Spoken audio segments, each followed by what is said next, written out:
Bismillahirrahmanirrahim. Assalamualaikum warahmatullahi wabarakatuh. Kita masuk ke mata kuliah Evidence-Based Medicine.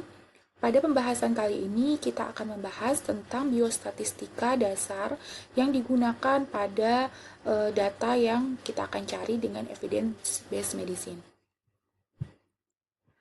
Untuk ruang lingkup biostatistikanya itu sendiri, yang pertama dibagi menjadi dua, yaitu biostatistik deskriptif dan biostatistik analitik.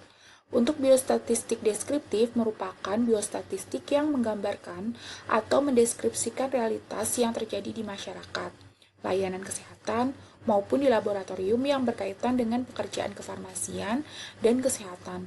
Jadi nanti pertanyaannya adalah what, who, when, dan where.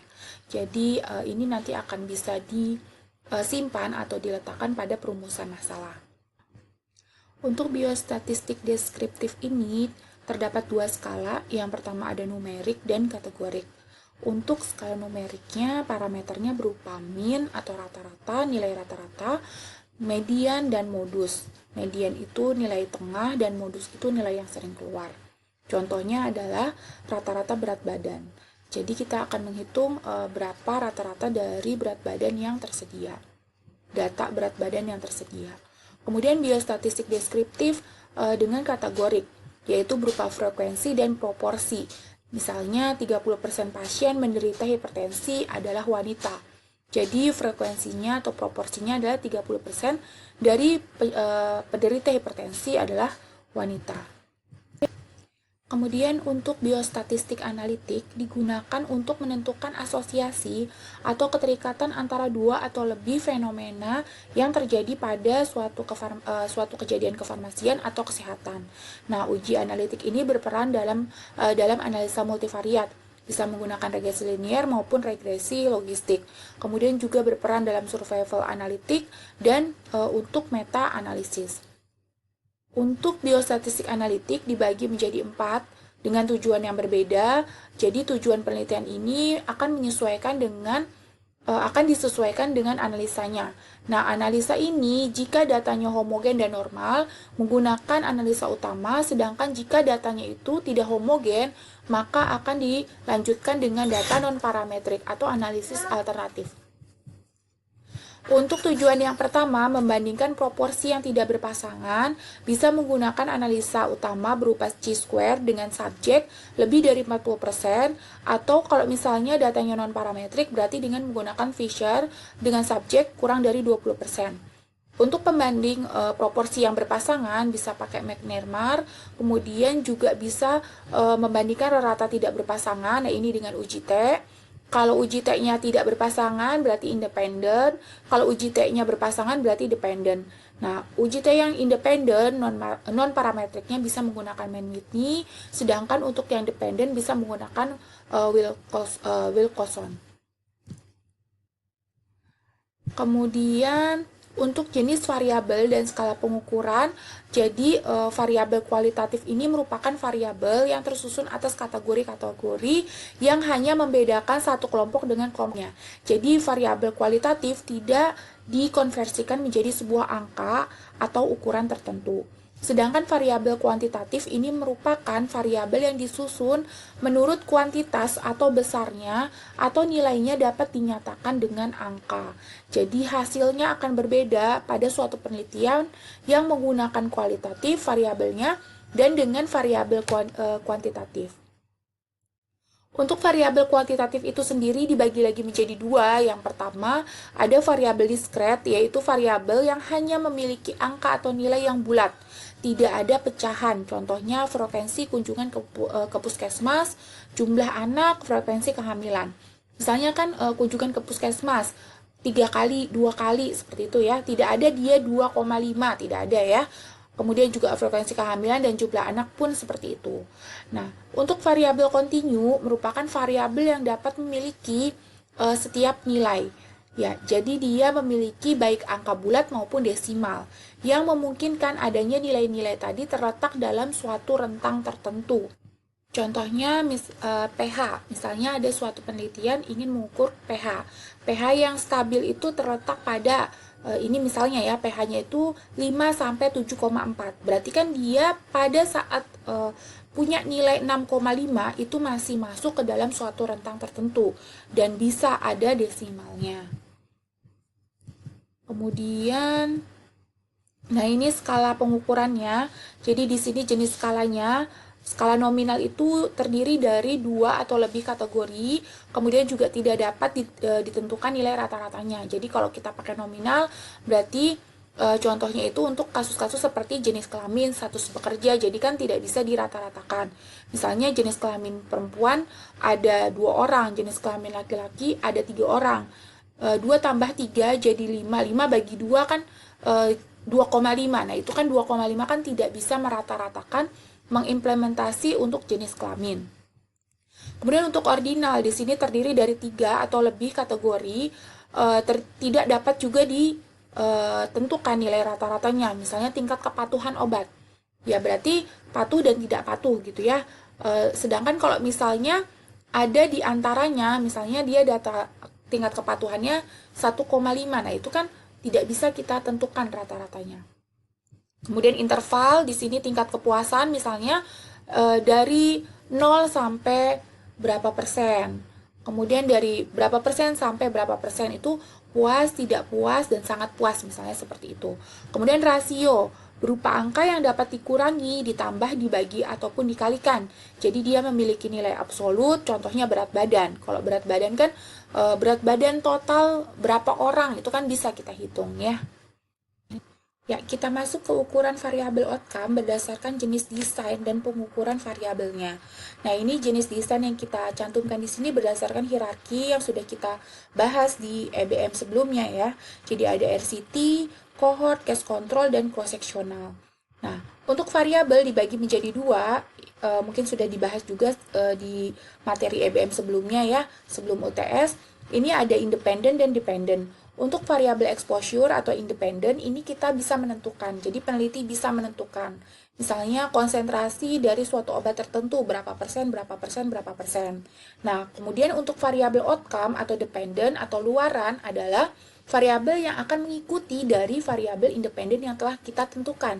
Misalnya, dari konsentrasi sekian, outcome-nya seperti apa? Misalnya mau kita lihat outcome-nya adalah efek dari antihipertensinya. Misalnya kita pakai untuk obat antihipertensi ya. Jadi efek antihipertensinya berupa penurunan tekanan darah misalnya seperti itu.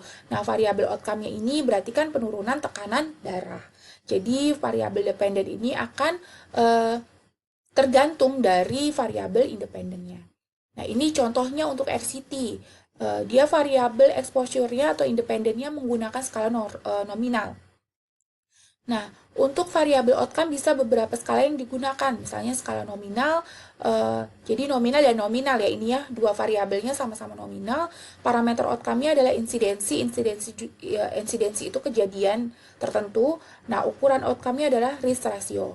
Kalau misalnya variabel independennya nominal, tetapi variabel dependennya rasio, berarti parameter outcome-nya insidensi masih sama, tetapi ukuran outcome-nya adalah perbedaan rata. Kemudian untuk yang nominal dan survival, ini insidensi dan ukuran outcome-nya adalah hazard ratio. Begitu juga untuk cohort. Jadi variabel independennya adalah nominal, variabel outcome-nya juga nominal, berarti insidensi pakainya risk ratio. Kemudian jika nominal rasio, insidensi juga berarti menggunakan ukuran outcome-nya perbedaan rata. Untuk nominal survival, insidensi, ukuran outcome-nya adalah hazard ratio. Nah, untuk case control, yang nominal dan nominal ini parameter outcome-nya adalah prevalensi, jadi dia tidak mengukur insidensi. Untuk case control dan cross-sectional hanya mengukur adanya prevalensi menggunakan odds ratio. Untuk cross-sectional itu sendiri bisa menggunakan odds ratio, sensitivitas, atau spesifisitas. Jadi ada 3 untuk ukuran outcome-nya di cross-sectional. Kemudian untuk perhitungan ukuran parametrik dari outcome itu sendiri. Jadi variabel hasil atau outcome ini dari penelitian yang kita gunakan ya, penelitian klinik ya, dilaporkan sebagai suatu odds ratio atau OR. Jadi OR ini merupakan suatu laporan hasil dari suatu penelitian klinik. Selain OR ada juga risk rate-nya, risk atau rate rasionya. Jadi RR ya, ini merupakan rasio dari suatu kejadian, resikonya seperti apa. Kemudian proporsi atau rate dan nilai rata-rata. Jadi nanti ada 4 untuk variabel hasil outcome-nya, ada OR, RR, proporsi atau rate dan nilai rata-rata. Untuk odds sendiri ya, odds adalah suatu rasio atau perbandingan dari suatu bilangan X dengan bilangan selain X. Nah, yang selain X ini bisa kita gambarkan dengan komplement X atau X pangkat C. Nah, ini menyatakan bahwa rasio antara eksperimental dan non-eksperimental. Jadi nanti suatu penelitian klinik itu kan ada 2 kelompok uji. Yang pertama ada eksperimental dan non-eksperimental. Dalam non-eksperimental ini bisa termasuknya dia adalah placebo. Nah, kita akan membandingkan antara kedua hal itu. Nah, odds ratio berarti kan tadi perbandingan ya antara X dan selain X. Jadi dirumuskan menjadi X dibagi X komplementnya. Untuk rate atau proporsi merupakan perbandingan suatu angka. Untuk RR, rate ratio, karena ini kan rate-nya saja ditambah rasio, jadi rate ratio merupakan perbandingan antara EER dan CER. Nah, EER itu sendiri apa, Bu? EER itu adalah experimental event rate. Jadi proporsi suatu event atau kejadian outcome pada kelompok eksperimental tertentu. Nanti kita coba contohkan ya untuk perhitungannya di latihan soal. Kemudian CER, control event rate. Jadi proporsi atau proporsi event rate ya. Jadi proporsi atau kejadian outcome pada kelompok kontrol tertentu. Jadi kalau yang ER ini terjadi pada suatu kelompok eksperimental, yang satu lagi terjadi pada kelompok kontrol. Nanti kalau nanya lagi ke atas, Bu, kalau penelitian ini bisa tidak digunakan untuk penelitian yang non-klinik. Jadi penelitiannya itu seperti systematic review, ataupun penelitian-penelitian naratif yang bersifatnya deskriptif, kualitatif, jadi tidak ada angka di dalamnya. Tidak bisa dilakukan ya. Jadi ini hanya bisa dilakukan pada penelitian klinik yang dia memiliki kelompok kontrol dan kelompok yang kelompok eksperimental dan non eksperimental. Jadi bisa kita petakan. Kemudian RR ini ada rate ratio. Berarti kan tadi perbandingan antara EER dan CER yang tadi. Jadi experimental event rate dan control event rate. Berarti rumusnya adalah EER dibagi dengan CER-nya. Nah, nilai RR ini jika lebih dari 1 menandakan adanya hubungan antara suatu kejadian atau event dengan populasi tertentu. Jadi misalnya ER-nya ini 1, berarti dia ada hubungan antara suatu event. Event itu misalnya suatu penyakit tertentu dengan populasi tertentu. Populasi misalnya laki-laki. Jadi misalnya laki-laki jauh lebih terpapar atau pengaruh terhadap suatu penyakit tertentu. Nah, itu. Jadi nilai RR itu bisa dilihat dari situ. Nanti kita masuk ke hitungan mungkin akan lebih terbayang ya, lebih jelas. Nah, ini untuk tabelnya. Jadi tabelnya ini berupa treatment. Treatment ini tadi eksperimental atau kelompok perlakuan dengan faktor resiko positif, kemudian kelompok kontrol atau kelompok non eksperimental dengan faktor resiko negatif. Nah, ini untuk event ini suatu kejadian tertentu, kasus atau sakit tertentu dengan nilai positif dan kasus atau sakit tertentu dengan nilai negatif. Kemudian di total dan bawahnya juga di total. Nah, kita rumuskan dengan A, B, C, dan D. Untuk totalnya berarti kan di sini A plus B, di sini C plus D. Jadi ini untuk spesifik kelompok perlakuan dan ini kelompok kontrol. Sedangkan untuk yang di bawah di sini ada total dari kasus tertentu yang positif dan kasus tertentu yang negatif. Untuk rumusnya di sini sudah dicantumkan. Jadi untuk tadi FR kan faktor resiko, kemudian EER-nya A ini ya EER tadi kan eksperimental event ratio. Di sini A dibagi dari A plus B-nya. Kemudian kalau kontrolnya kontrol event ratio C dibagi C plus D. Nah, nanti experimental event odds-nya berarti A dibagi B dibandingkan dengan B. Untuk control event odds-nya C dibagi D.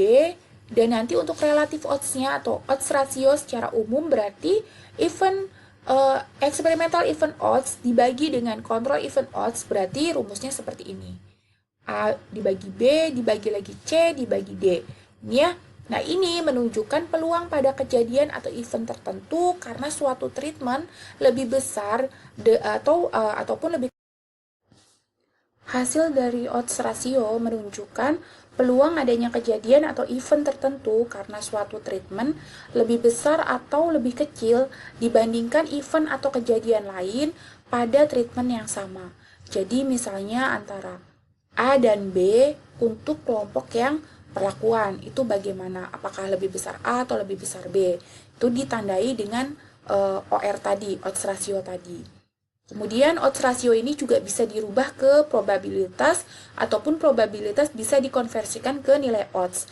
Nah, probabilitas jika ingin dikonversikan ke nilai odds berarti probabilitas dibagi 1 dikurangi probabilitas yang ada. Kemudian kalau misalnya odds ini ingin dikonversikan ke nilai probabilitas, maka probabilitas sama dengan odds dibagi odds ditambah 1. Nah, ini untuk nilai sensitivitas, spesifisitas, negatif palsu, dan positif palsu. Sebenarnya nilai-nilai ini untuk mencari informasi tentang suatu diagnosis ataupun kepekaan alat ukur tertentu sebagai penegak diagnosis. Nah, sensitivitas ini dirumuskan dengan A dibagi A plus C, kemudian spesifisitas D dibagi B plus D. Untuk positif predictive value-nya, A dibagi A plus B, untuk negatif predictive value-nya D dibagi C plus D. Di sini kita masuk ke latihan soal, jadi ada suatu event, yaitu kejadian meninggal dan hidup, kemudian ada suatu populasi di sini laki-laki dan perempuan. Nah, untuk memudahkan, kita tuliskan saja di sini terlebih dahulu terkait dengan ABC-nya. Jadi ini A, kemudian ini B, kemudian di sini C, dan di sini D. Nah, kita totalkan dulu untuk A plus B di sini 30, kemudian untuk C plus D di sini juga 30, dan untuk A plus C di sini 10, dan di sini untuk B plus D ada 50.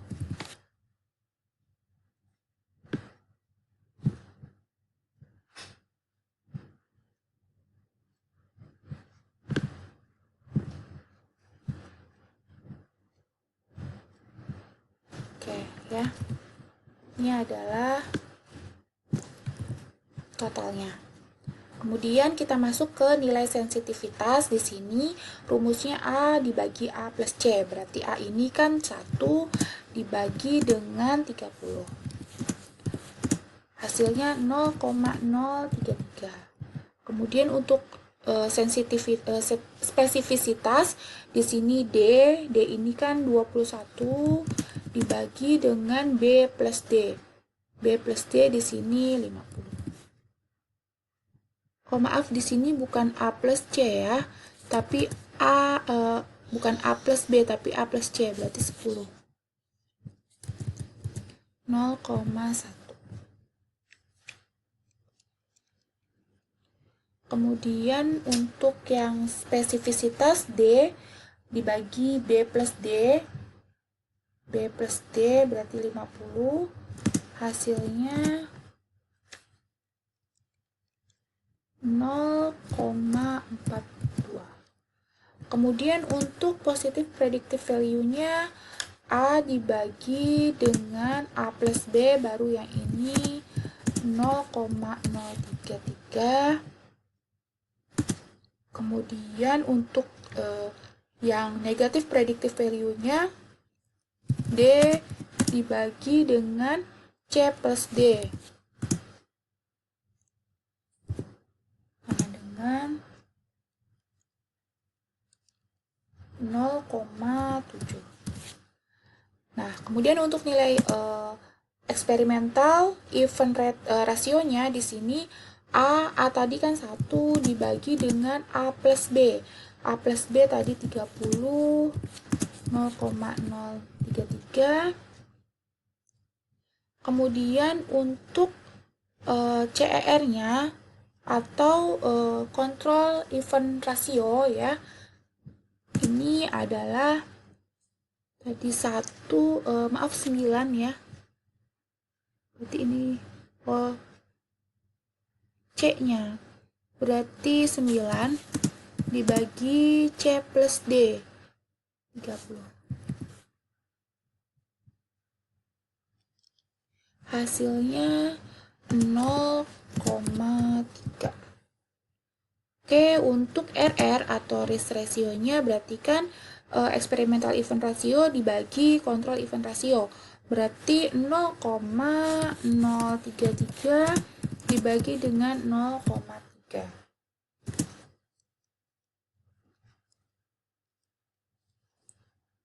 Sama dengan 0,11. Nah, di sini karena dia 0,11 berarti nilai relatif risknya itu kan kurang dari 1 ya, menunjukkan tidak adanya hubungan kejadian antara suatu pasien yang meninggal dengan suatu populasi tertentu. Jadi di sini karena dia kurang dari 1 artinya tidak ada hubungan. Kalau dia lebih dari 1 berarti ada hubungan antara suatu event dengan populasi. Tapi karena di sini kurang dari 1 berarti tidak ada hubungan. Jadi antara event dengan suatu populasi ini tidak terdapat hubungan. Dan kita lanjutkan untuk experimental event odds-nya A dibagi B berarti 1 dibagi 29 0,034. Kemudian untuk kontrol event odds-nya berarti C dibagi D ya. 9 dibagi dengan 21.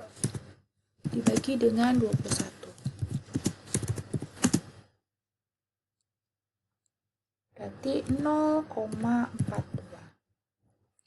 Untuk relatif odds-nya atau odds rasionya berarti A dibagi B dibagi C dibagi D. Berarti 0,034 dibagi dengan 0,42. Kan di atasnya sudah ada ya untuk perhitungan A dibagi B dan C dibagi D.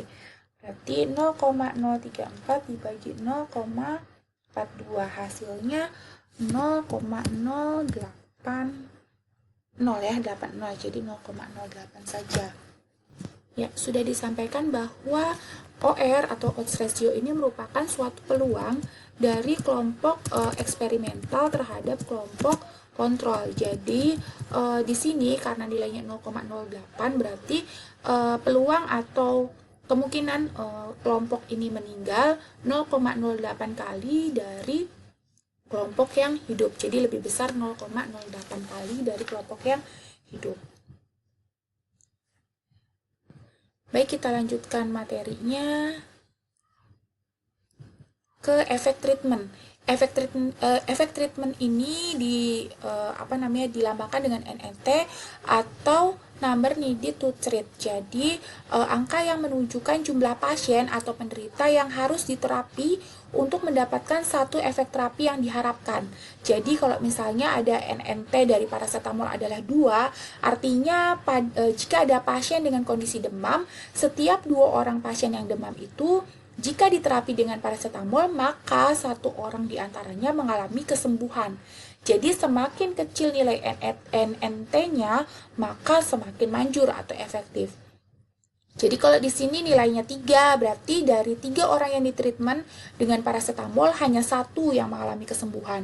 Kalau di sini 100, berarti kan hanya 1 itu kan berarti obatnya tidak efektif. Kalau di sini 2, berarti kan perbandingannya kan 50% 50% ya, jadi dia lebih efektif. Nah, ini untuk rumus NNT-nya 1 dibagi ARR. ARR ini adalah absolute risk reduksinya. Jadi selisih rasio antara kelompok kontrol dan eksperimental. Jadi R1 dikurangi R2 atau bisa disebutkan CER dikurangi EER atau kontrol event rasio dikurangi eksperimental event rasionya. Nah, untuk RRR-nya relatif risk reduksinya yaitu CER dikurangi EER dibagi dengan CER-nya. Jadi, kontrol event rasio dikurangi dulu dengan eksperimental event rasio, kemudian dibagi dengan kontrol event rasionya lagi. Nah, di sini tadi kan sudah dijelaskan bahwa NNT semakin tinggi nilainya, berarti semakin tidak efektif atau semakin kecil justru semakin efektif. Sedangkan yang kemudian ada NNH. Kalau NNH ini number needed to harm.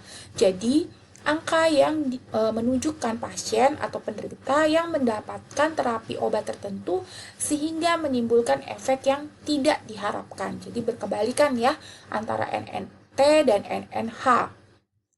Semakin kecil nilai NNH, maka semakin tidak aman.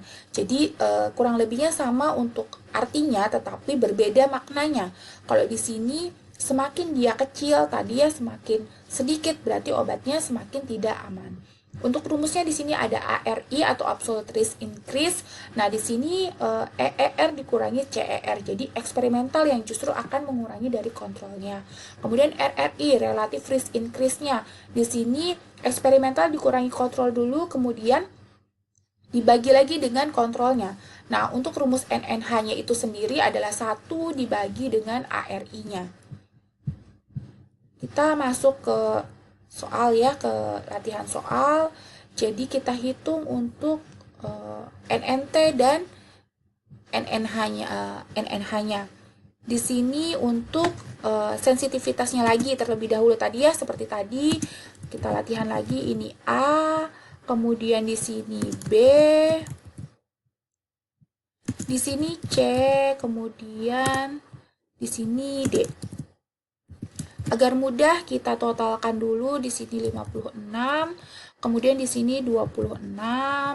Untuk total yang meninggal ada 6 orang dan untuk yang hidup ada 85 orang. Bentar, kita rubah dulu.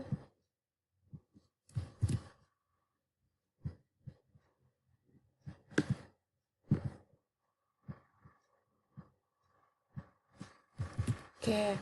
Nah, A berarti kan 5 dibagi dengan A plus C.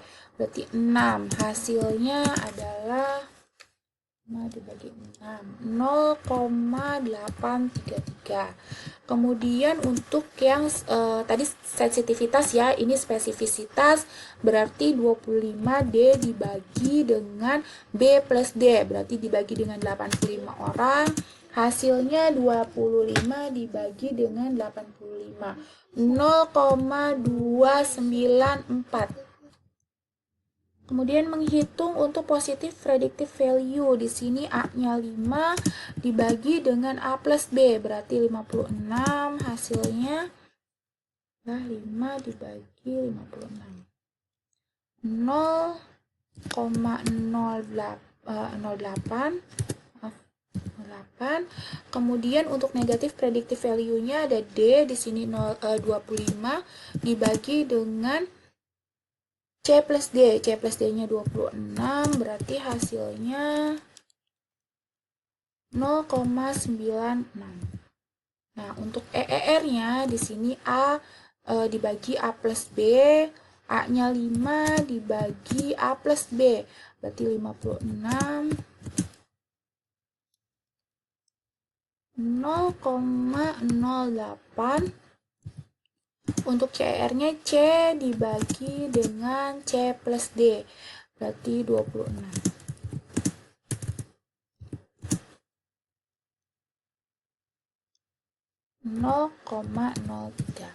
Kemudian untuk RR-nya, risk ratio-nya, berarti EER dibagi CR. Tadi 0,08 dibagi dengan CR-nya 0,03.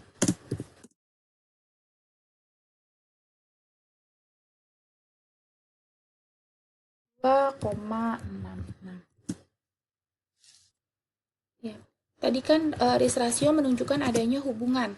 Berarti ini di atas 1, berarti ada hubungan antara suatu kejadian di eksperimental dengan non-eksperimental pada event atau populasi tertentu. Jadi obat baru ini ada hubungan dengan pasien meninggal dan hidupnya. Baik, kita lanjutkan ke experimental event odds. A dibagi B. A dibagi B berarti 5 dibagi 60. 0,08. Kemudian kontrol event odds-nya C dibagi D 1 dibagi 25. Hasilnya 0,04. Kemudian untuk odds, baik, kita lanjutkan untuk odds rasionya, berarti 0,08 dibagi dengan 0,04.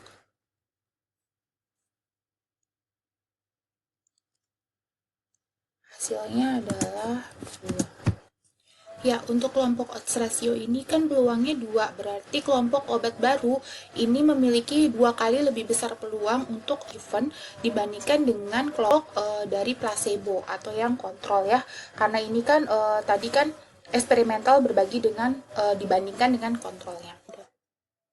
Ya, untuk kasus dari rumus NNT dan NNH kita lanjutkan ke latihan soal berikutnya.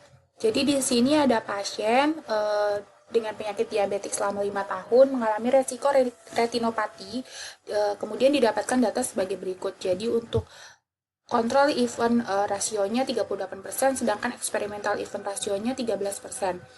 Berarti untuk ARR-nya ini 38% dikurangi dengan EER-nya 13%. Hasilnya 25%. Kemudian untuk NNT berarti kan 1 dibagi dari ARR-nya tadi 25%-nya. Hasilnya adalah 4. Nah, di sini artinya dari 4 pasien yang diberikan treatment dengan intensif insulin, 1 orang mengalami resiko retinopati. Jadi, karena di sini yang dicantumkan adalah resiko retinopatinya, jadi ya semakin sedikit berarti semakin beresiko. Kalau obat semakin sedikit berarti semakin manjur. Kemudian untuk yang NNH di sini sama ya, CER-nya 23, ER-nya 57. Ini data pasien yang diabetik tetapi dan terkena hipoglikemi. Jadi kemungkinannya berapa gitu ya. ER-nya 57% dikurangi dengan 23%. Hasilnya 34%. Untuk RRI-nya berarti 34% dibagi dengan CR-nya itu sendiri, yaitu 23%. Hasilnya 1,47%. Untuk NNA-nya itu 1 dibagi ARI 34%.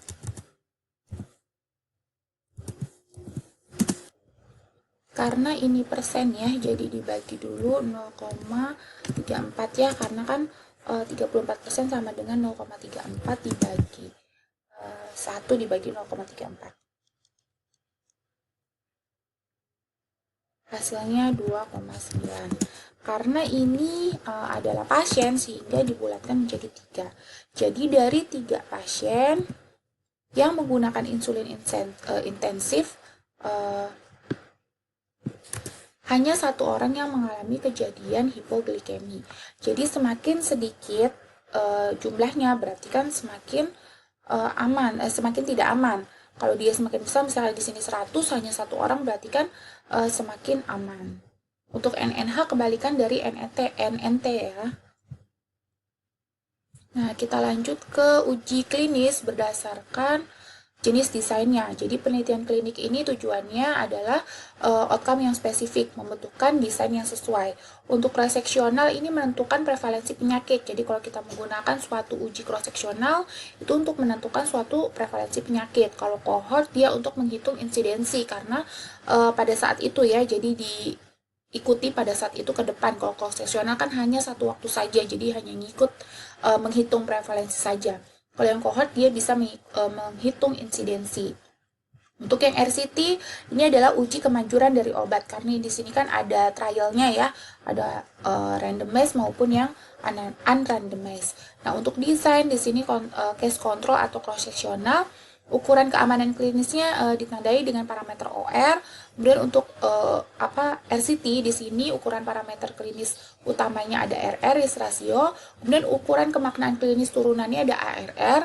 Sedangkan untuk kohort di sini ukuran kemaknaan tingkat kepentingannya ada NNT dan RRR. Sedangkan untuk ukuran kemaknaan klinis dan tingkat kepentingan lainnya di sini ada RR, ARR, RRR dan NNT. Jadi bisa diukur.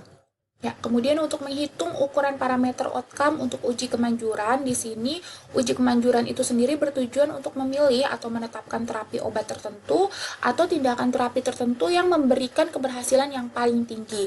Nah, nanti dibagi menjadi dua kelompok, yaitu kelompok eksperimental yang diisikan dengan terapi atau treatment obat baru, kemudian kelompok dari kelompok kontrol atau placebo yang berisikan obat standar atau terapi awal atau merupakan terapi yang lama yang sudah pernah digunakan. Bisa juga dimasukkan ke kelompok placebo, yaitu orang atau pasien yang tidak menggunakan terapi apapun. Desain yang digunakan untuk uji efikasi atau kemanjuran obat bisa RCT dengan randomize-nya, baik itu open label ataupun blinding. Kemudian juga bisa trial klinik yang unrandomized. Jadi bisa dua ya, bisa randomized, bisa unrandomized, tetapi tetap trial klinik. Kemudian satu lagi bisa cohort. Nah, RCT dan cohort ini berskala kategorik. Jadi parameter ukurnya adalah risk ratio atau absolute risk ratio ya. Kemudian ada RCT atau cohort ini yang berskala rasio atau numerik. Parameter ukurnya adalah perbedaan dari rata-rata. Kemudian untuk konsep statistik inferensial, di sini ada confidence interval. Confidence interval ini dan tingkat signifikasi atau P merupakan dua metode untuk melakukan inferensi. Jadi informasi CI dan P ini sebenarnya memiliki kesimpulan akhir yang sama, tetapi penulisannya atau redaksional ini berbeda. Nilai P adalah besarnya peluang mendapatkan hasil apabila hipotesa atau hipotesis itu benar. Ya, signifikansi bermakna jika nilai P ini di bawah 0,05 jika kita menggunakan tingkat kepercayaan 95% dan di bawah 0,01 jika kita menggunakan taraf kepercayaan 99%. Nah, yang jika dibandingkan antara keduanya, tingkat kepercayaan 95 dan 99 akan lebih bermakna yang 99% ini. Sehingga jika nilai P-nya di bawah 0,01 akan lebih bermakna daripada atau dibandingkan nilai P yang di bawah 0,05. Kemudian peluang mendapatkan hasil yang diharapkan jika kita menggunakan tingkat kepercayaan 95% berarti di atas 95%. Kalau 99% berarti di atas 99%. Sedangkan peluang mendapatkan hasil yang salah kalau kita menggunakannya 95% berarti di bawah 5%. Kalau 99% berarti di bawah 1%. Nah, untuk menghitungnya jumlah benar sama dengan sampel dikali tingkat kepercayaan. Tadi jadi misalnya jumlah sampelnya 50 dikali 95. Nah, hasilnya berapa? 95% ya. 95% ini berarti kan 0,95 ya. Kemudian confidence interval ini adalah suatu interval kepercayaan yang merupakan prediksi dari nilai yang akan diperoleh di populasi. Nilai bermakna jika rentang nilai dari RR atau OR ini tidak mendapat angka 1. Rentang nilai perbedaan proporsi tidak terdapat angka 0 dan rentang nilai rata tidak terdapat angka 0 juga. Kemudian ini interpretasi nilai dari OR-nya itu sendiri. Jadi untuk ukuran atau outcome-nya ini ada RR dan OR. Nah, di sini untuk nilai confidence intervalnya ada beberapa makna atau terjemahan terkait dengan nilai yang didapat. Misalnya OR dan RR-nya ini sama dengan 1. Berarti peluang kejadian event pada kelompok beresiko akan sama dengan peluang atau kejadian atau event pada kelompok kontrol. Kemudian OR atau RR lebih dari 1, berarti peluang kejadian event kelompok beresiko akan lebih besar dengan kelompok kontrol.